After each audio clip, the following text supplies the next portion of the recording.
So there's something I really wanted to touch on today, and I'm going to use a boat as a metaphor, and it's probably overdone, but I kind of have a different perspective kind of thing about it that I really want to touch on. Okay, so if you think about a boat and you're going, like, I always say your body is your vessel that you go through life. So think about the boat as that vessel going through the waters of life.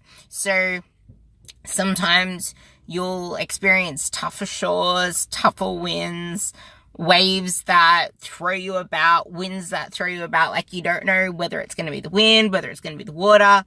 Either way, you're going to be facing some hardships while you're in that boat.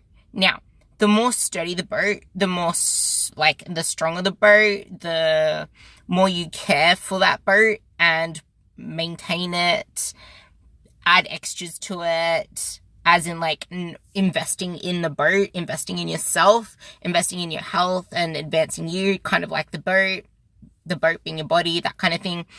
The more it's going to withstand the forces. And like one big word that I used with my girls last year, and I really need to keep repeating it to them now that you go through phases and you forget the main idea of what everything you're trying to do in building your self-worth, your self-confidence, investing in yourself. By having that strong sense of self-worth, you're also building resilience because you know what you're worth. Like, you know how much work you're putting into yourself. You know how much work you're putting into not only your outside self, but your inside self. Like, the more you invest into yourself, the more you won't let people throw you about, take advantage of you, that make you just settle for less than what you deserve. Because when you do that, you're not going to live a life fulfilled.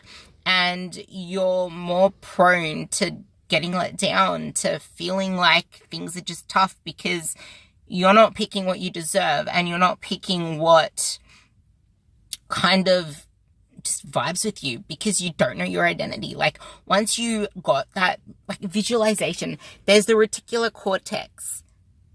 I think that's what it's called. The reticular thing in your brain. When you visualize something, that reticular cortex does not know truth from fabricated. So when you visualize something so strongly, your brain doesn't know whether it actually happened or whether it didn't happen. So for example, if you visualize something that's frightening and it's not really happening, you'll feel like your heart racing, you'll probably get scared and sweaty, and you'll get all the actual side effects of being freaking scared when there's nothing that actually happened. But your brain believes it to be true because you just visualized it, or your perspective. Like, when you visualize something, your body does all of the side effects of something actually happening. So instead of putting that visualization into something negative, visualize success, visualize something that's going to work for you, because that is another form of actually investing into yourself. Because visualization is such a powerful thing, and it's something that I'm going to have to really use whenever I go for my heavy deadlifts, because I find myself easily distracted sometimes thinking about my clients, thinking about work, because to me, my Team Ruby is everything. And it, when I see progress from my girls posts in the group, I feel so, not just fulfilled, but it makes me feel validated as well. And a lot of the time we seek validation, but that's not exactly external per se, because I know how much work I've put into my business, my group, what I do, the systems that I've developed over time. And it's kind of self-validating myself as well as external. So it's a mix of both, which is why it's also really important to have that self-worth, know what you're worth. So when you actually put in, for example, I spend thousands and thousands, probably every year even, thousands and thousands on my education and on my personal development. I sign up to things, I try and read things, I don't just do my courses. I try to pick at least 1 or 2 courses a year to do, but outside of that, I'm reading journals constantly. I'm always doing something to make myself a better version of myself every single day.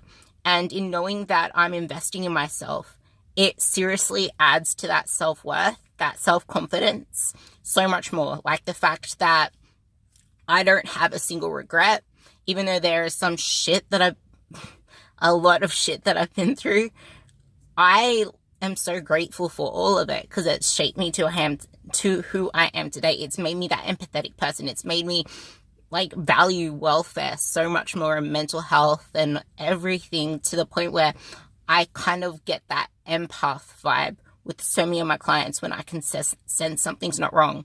And they're always saying, Ruby, are you in my head again? Like, I can sense those type of things now. But what I'm trying to say is, if I think about it and I think about my relationship with my coach, that loyalty, that trust, that connection, knowing that someone is there for you when you need them most, is like, that is the gift that I want to give people. Because as much as the physical transformation is such a large part of it, because you want the health and you want the fitness, what is it that you truly want? And I wrote that on my weight post, like, okay, you want to lose 10 kilos, but why? What is it going to do for you to make you feel a certain way, to get to that identity that you want to be? Okay, you want to be a better mum, you want to be a better partner, you want to be a better worker, you want to be a better person, you want to be more energetic, you want to be more confident, you want to actually love the skin you're in and feel like you belong, feel like you fit in. That is the true thing that you need to be striving for. That is something that is going to drive you so much more than trying to chase a number, and any numbers really, because we're dynamic beings. Our metabolism is dynamic. Numbers on the scale are dynamic. Our performance is dynamic. Like, we can have a really shit day one day, and if we're always going on numbers, that could lead to a turmoil. Like, in that post on my weight, you could see 5 o'clock and 5:01. 5 o'clock, I was happy Ruby. 5:01, I felt depressed, deflated, like I wanted to give up, because before weighing myself in the scale, I know all the work that I put into everything, and then I weigh myself on the scale and I don't like the number that I see that morning, and all of a sudden I just want to give up. Like, I'm not saying that's what happened, but that's what so many people do. They base their self-worth, their self-love, they base everything, their validation, their hard work, they base it all on numbers. When you know in reality that numbers are like, everything changes. Like, I know the scale is a tool to track your progress, but you can hate me all you want, but unless you're competing in something that needs your weight, I see the weight and the body fat number thingy calculations completely stupid. You can hate me all you want, but I think it's stupid.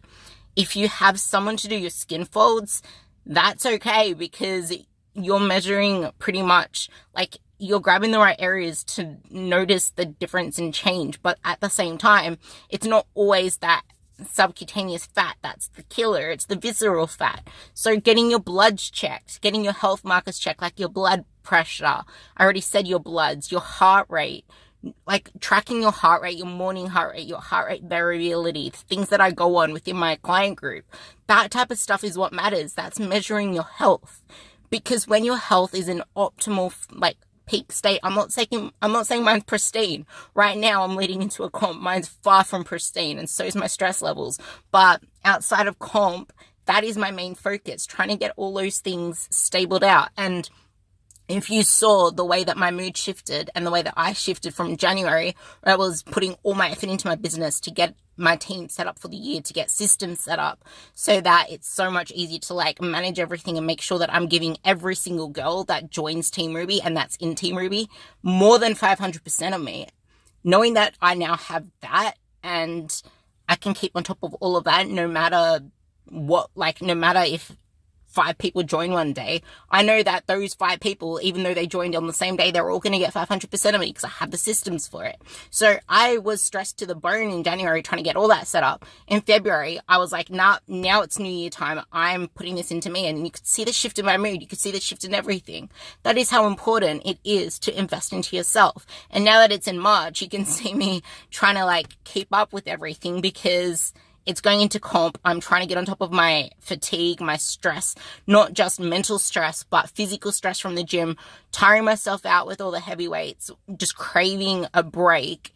And once this weekend's over, then I can, like, I'm not going to go, like, the worst thing to do is say, okay, now that's over, I can go full force again, because your body doesn't respond if you start cutting your calories one day, you're not going to see the changes the next day. That's the same as relieving all the stress from training. I'm not going to see the benefits of relieving all that stress the next day.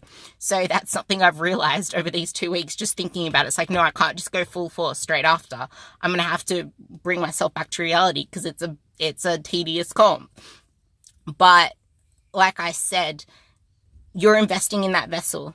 This is part 1 of the whole series. Part 2 of this series, I'm going to be talking about holes in your boat, how patching them up isn't enough, and all that other stuff. But I really hope this resonated with some of you for part 1. I'm going to try and keep them around 10 minutes so they're easy to watch. And if you watch this on YouTube, you can easily speed it up with the little button that does 1.25 or 1.5. I don't know if that's on everyone's YouTubes, because I did download Magic Actions, which is a really cool app for it. But yeah, so I hope that helped for part 1. If there's anything you want me to touch on, let me know, because I am planning on doing this in series, depending how many 10-minute segments I get out of it. And I will see you on the other side.